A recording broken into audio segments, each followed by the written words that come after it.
First of all me family గురించి చెప్పండి. అంటే ఎట్లా మీ ఫాదరు అసలు ఎక్కడ పుట్టారు, ఎందాక చదివారు?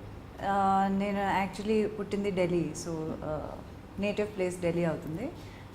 ఫ్యామిలీలో అమ్మ నాన్న ఉన్నారు, ఇద్దరు అక్కలు ఉన్నారు.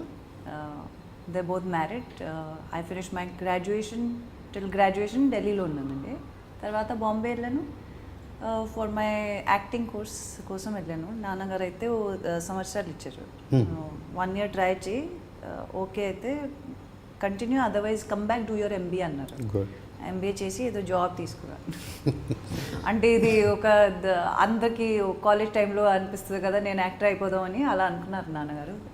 కాదు, నేను వెళ్ళానంటే రాను వెనక్కి అన్నాను. అలాగే జరిగింది. సో మీరు ఇప్పుడు లింగ వివక్ష అంటే జెండర్ మీద ఫైట్ చేస్తున్నారు. అంటే మహిళలు పురుషులు సమానమే అనే ఒకటి నినాదం మీద. అంటే మీ ఇంట్లో 3 అమ్మాయిలు కదా, మాకు అబ్బాయి లేడే అనే ఒక ఫీలింగ్ ఎప్పుడన్నా మీ అమ్మా నాన్నలో కనపడిచిందా? అలాంటి ఏం రాలేదు. యాక్చువల్గా ఏంటంటే నాన్నగారు ఏమో మనకి బ్రదర్ లేరు కాబట్టి అదే మంచిగా జరిగింది ఎవరో కాలనుకుంటున్నాను. ఆయన డిఫరెన్సియేషన్ మనకి అసలు ఆ డిఫరెన్సియేషన్ మనకి till we didn't go out of college I didn't realise there is such a huge discrimination. ఎందుకంటే కాలేజ్ వెళ్ళే ముందు నాన్న కార్ ఇస్తున్నారు, నువ్వు డ్రైవ్ చేసుకుని నీ కారులో వెళ్ళిపో అన్నారు. ఓకే, హ్యాపీ ఫీల్ అయ్యాను. కానీ ముందే నువ్వు టైర్ మార్చుకుని చూపించాలి. నువ్వు టైర్ మార్చుకుంటావంటే కార్ తీసుకుంటా, లేదంటే యూ కాంట్ టేక్. నేను అసలు అక్కడ నువ్వు టైర్ మార్చలేను, ఎవరో కోసం వెయిట్ చేయాలి, అదంతా కరెక్ట్ కాదు. సో ఎప్పుడు మన ఇంట్లో అలాంటి డిస్క్రిమినేషన్ మేము చూడలేదు. అది only after I stepped out of home అది చూసా. అంటే ఇంట్లో మీ డెసిషన్కు వాల్యూ ఇస్తారా అమ్మ నాన్న? మీరు ఇప్పుడు సినిమా యాక్టింగ్ పోవాలన్నారు, అంటే ఫస్ట్లో ఎందుకు అనేది ఏమన్నా అబ్జెక్షన్స్? ఫస్ట్ అనిపించింది నాన్నగారికి స్పెషల్లీ, అమ్మ ఆల్వేస్ సపోర్ట్ చేశారు. అవునా? నాన్నకి స్పెషల్గా, ఎందుకంటే మన ఫ్యామిలీ నుంచి ఎవరు ఇండస్ట్రీలో లేదు, మనకి ఏం తెలీదు ఎలా ఉంటుందో. కొంత రిలేటివ్స్ కూడా ఎక్కువ చెప్తారు కదండి, ఎందుకు మీ అమ్మాయిని అలోన్గా ఎలా వెళ్తుంది, బాంబే వెళ్ళాలి. సో అవన్నీ ఉన్నాయి. ఒక కామెడీ జరిగింది అప్పుడు, ఏంటంటే ఫ్యాషన్ సినిమా, మీకు ఐడియా ఉందా? ఫ్యాషన్ సినిమా వచ్చింది అప్పుడు. ఇంట్లో చాలా వర్స్ట్గా ఉంది మన సిచ్యువేషన్, ఎవరితో మాట్లాడలేదో అలా ఉంది. అమ్మ ఆ రోజు చెప్పింది, సరే అందరూ సినిమాకి వెళ్దాం అంటే ఫ్యాషన్ సినిమాకి వెళ్తాం. ఫ్యాషన్ సినిమాలో సేమ్ స్టోరీ. అక్కడ అమ్మాయి బాంబే వెళ్తుంది, యాక్టర్ అవుదామని ఫెయిల్ అయిపోద్ది, ఏదో డ్రగ్స్లో పడుతుంది, అదంతా జరుగుతుంది. మేము ఇలా కూర్చున్నాం, అమ్మాయి అయిపోయాం, మమ్మీ నీకు ఏ సినిమా దొరకలేదా, ఇదే దొరికిందని ఇంటికి వచ్చాం. అమ్మాయి ఇలా మార్చింది స్టోరీ అంటే నాన్న అన్నారు, చూసా ఇదే నేను చెప్తున్నాను, ఇదే జరుగుద్ది అన్నాను. నీకు అర్థం కావట్లేదు అమ్మ అంది నాన్నతో. మీకు అర్థం కావట్లేదండి, ఫ్యామిలీ సపోర్ట్ చేయట్లేదు కాబట్టి అలా జరిగింది.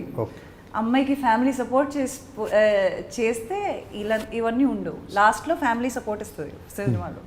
So once they gave me support, full support ఉండేది. ఇంకోటి ఏంటంటే మన ఇంట్లో అందరి డిసిజన్స్ అందరిదే. I also do a talk on decision making.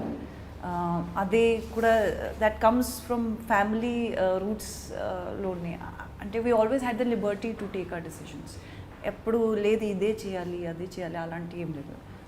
Wrong చేస్తాం మ్యాక్సిమం, ఇంకేం చేస్తాం, నెక్స్ట్ టైం రైట్ చేసుకోవచ్చు, ఎక్స్పీరియన్స్ వస్తుంది కదా అండి.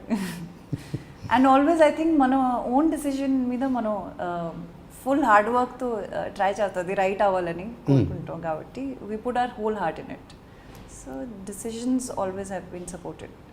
సో ఇప్పుడు మీరు కాలేజ్ చదివేటప్పుడు అంటే సినిమాలు బాగా చూసేవాళ్ళ మీరు కాలేజ్ డేస్లో? సినిమాలు సినిమాలు చూసేవాళ్ళు. నేను నాకంటే మా mother, she is very much interesting films. Late night shows అన్నీ, మనం పిల్లలు స్కూల్ వెళ్తారు పడుకోబెట్టాలి అలాంటి ఏం లేదు. మమ్మీ సాటర్డే సండే సినిమా చూడాలి. పాత సినిమాలు కూడా ఎక్కువ చూసాం బికాజ్ మమ్మీ చాలా ఇష్టపడేవాళ్ళు. So I think that runs in our DNA. we're very filmy family, all of us. అంటే కాలేజ్ డేస్లో క్లాసెస్కు బంక్ కొట్టి సినిమాలు పోవడం ఇట్లా అలా ఏమని చేశారా? బంక్ కాలేజ్ డేస్లో కాదు, స్కూల్ డేస్లో కాలేజ్ డేస్లో మనకి కార్ వచ్చింది కదా, ఆఫ్టర్ క్లాస్ వెళ్ళిపోదాం మధ్యలో, అలాంటి ప్రాబ్లం లేదు. స్కూల్ డేస్లో కొట్టామండి, బంకింగ్ చాలా చేసాం. బట్ ఇది రాంగ్ కావచ్చు, కానీ ఆల్వేస్ వచ్చిన తర్వాత మమ్మీ చెప్పాను, మమ్మీ ఈజ్ కీపింగ్ అకౌంట్, ఒరే నువ్వు చాలా బంక్ చేసావు ఈ మంత్, ఇంకా చేయకరా. అలా mummy is always been she's been a friend. అంటే మీరు బాగా rich family, luxurious life, plus actors. దీని నుంచి అసలు మీరు సోషల్ సర్వీస్ చేయాలని ఒక ఆలోచన ఎందుకు వచ్చింది? అంటే ఏదైనా ఒక ఇన్సిడెంట్ ఏమన్నా మిమ్మల్ని ఇన్స్పైర్ చేసిందా? ఎస్, మనం కూడా సోషల్ యాక్టివిటీస్లో పోవాలి. సో రిచ్ అంటే వీఆర్ వెరీ రిచ్ కల్చరలీ అండి, అది నేను ఒప్పుకుంటా. రిచ్ అంటే దైర్ ఇస్, అందరు రిచ్ డెఫినేషన్ వేరేలా ఉంటుంది. ఫైనాన్షియల్స్ హ్యావ్ బీన్ సఫిషియెంట్గా ఉన్నాయి, అదే నేను.